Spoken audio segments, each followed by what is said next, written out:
All right, today we are diving into a really fascinating and, let's be honest, a pretty counterintuitive idea. It's this. For a digital system like Bitcoin to actually last for generations, its best case scenario isn't to keep evolving, but to become dead. I know, it sounds wild, but we're going to unpack exactly why this might be the secret to its survival. This line right here gets to the absolute heart of it. We usually think of dead languages or dead systems as failures, right? Things that just faded away. But what if that's completely backwards? What if for something that needs to be truly permanent, death isn't a bug, it's the ultimate feature? So here's our game plan. First, we're going to redefine what death even means in this context. Then, we'll look at the subtle danger this whole process is designed to prevent. After that, we'll explore the main goal, becoming digital Latin, how to get there, and finally, what we can build once we have that solid foundation. Okay, let's jump in. What does it really mean for a system to be stable instead of just constantly changing? We're about to challenge that whole idea that progress always means more features, more updates, and explore why, for a true foundation, the real goal might be to stop changing altogether. So the first big idea is this concept of digital Latin. Just think about actual Latin for a second. Why is it still used in law and science? It's valuable because it's dead. No one can change the meaning of the words. And the argument here is that Bitcoin's base layer needs to hit that exact same state, totally fixed, unchangeable, and because of that, completely reliable. So, okay, if digital Latin is the destination, how do we get there? Well, the journey is this process called asymptotic ossification. The keyword here is asymptotic. It just means getting infinitely closer to a goal, in this case, zero change, without ever technically reaching it. It's all about a gradual, deliberate hardening over time, not just hitting a switch and freezing everything overnight. But why go to all this trouble? Why is this so important? Well, it's to fight against a really quiet but incredibly powerful threat called semantic drift. This is the idea that even if the words or the rules stay the same on paper, what they actually mean can shift and change over time, creating a foundation that's as stable as quicksand. Here is a perfect example.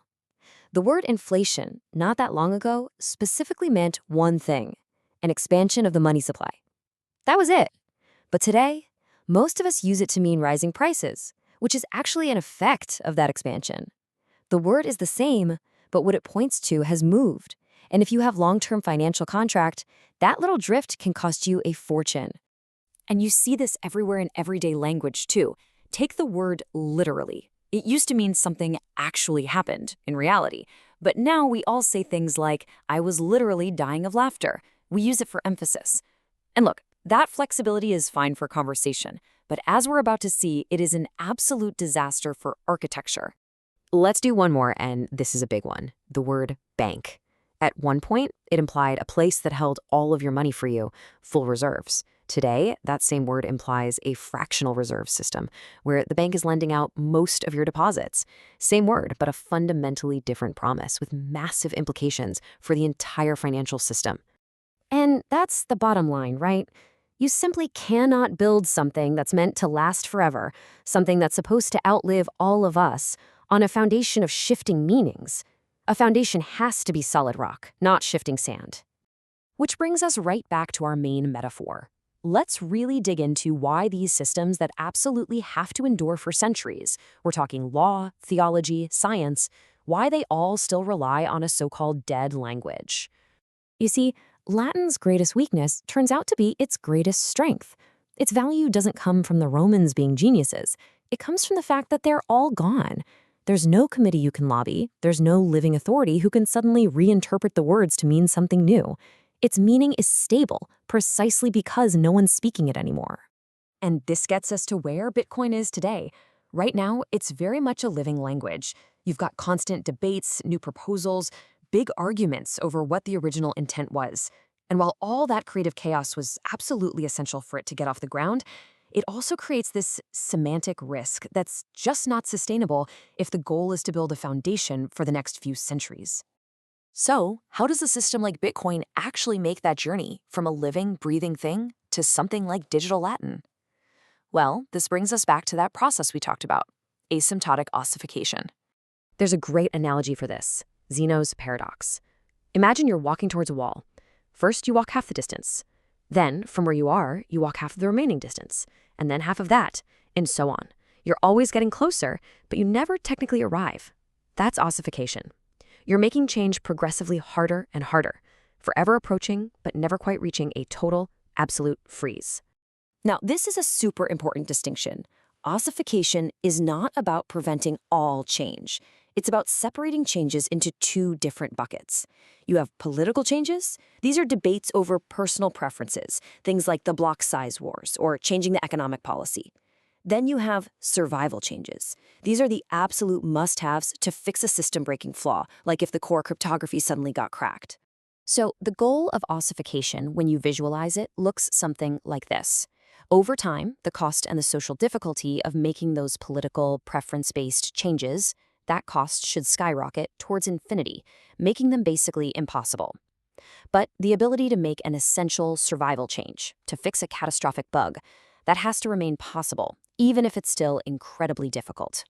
What you end up with is a system that basically has a break glass in case of emergency switch. The protocol's #1 job becomes protecting its own execution, its ability to just keep running as designed.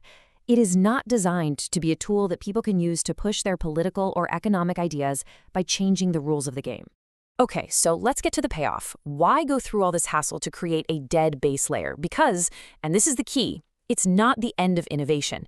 It's the very thing that unleashes it on a massive scale. The result of this whole process is this beautiful, clean separation of layers. You get layer 1, the base protocol, which acts like our dead Latin, a totally fixed, reliable foundation. And then on top of that, you can have layer 2 and above, which are totally free to be living languages. This is where all the crazy innovation, the experimentation, and even the failures can happen, all without ever putting that core foundation at risk. And that is the ultimate point here. A base layer that's always changing, always up for debate, infects everything built on top of it with uncertainty and risk. But by killing the base layer, by making it unbelievably stable and predictable, you get rid of all that ambiguity. You give developers and entrepreneurs a permanent bedrock to build on for generations. Which brings us to this really powerful final idea. Victory for a system like this doesn't come from endless adaptation. It comes from achieving a state of such profound stability that it becomes a fixed point in the digital universe. It wins by becoming digital Latin. So I'll leave you with this question to chew on. In a world where digital stuff is famously fragile and always changing, what does it really take for a system to achieve true permanence? To maybe, just maybe, outlast the very civilization that created it? Thanks for watching.